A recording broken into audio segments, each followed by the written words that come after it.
Știu. Am văzut. Ai văzut, da, ai văzut? Trebuie să faci așa, nu? Trebuie să faci așa, da. Aia, și mai călca și pe el ăleacă. Acum, asta e. Și aici nu știu dacă ai văzut, cel mai tare rondou, ai prioritate tu și ceilalți trebuie să-ți dea ție prioritate. Și nu ești mai, nu la asta. La asta, da? Nu, următoarea. De acolo. A, pe pod? Da, de pod.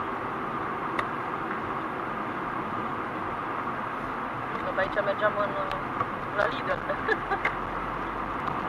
Și așa, asta cred că nu, ia pe pod ăsta.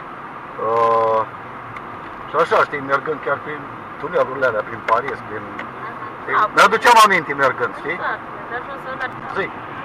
Păi mergi, intră și mergi drept, îți iei drept spre... Nu ți se nimica. Ca la condus, faci, Sergi. Da? Ca la condus, ca la orele de condus. Dacă nu zici nimica, să mă păi Pantida aia, așa, ezitantă, dă continuu. Se despasat acai. Cine dă drept? Ce sunt diversi care se parchează ca niște cine. Aici de fapt e gara rutieră, știi, capăt de linie și ai share drept.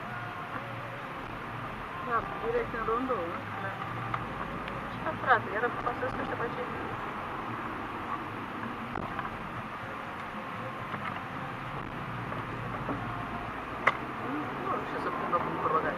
Asfalt. Păi lăsați mașina, altele mașini. Da, că stă în garaj. Da, ești în garaj. Cum să știi? Ții drept, acum știi, mai știi ea? Mai știi? Ai până de la pod. La pod o luăm la dreapta. Și apoi la dreapta ea. Da, nu, le scoate. Dar lasă-mă că tot așa, când plecăm să ieși achire, să urcă mașină.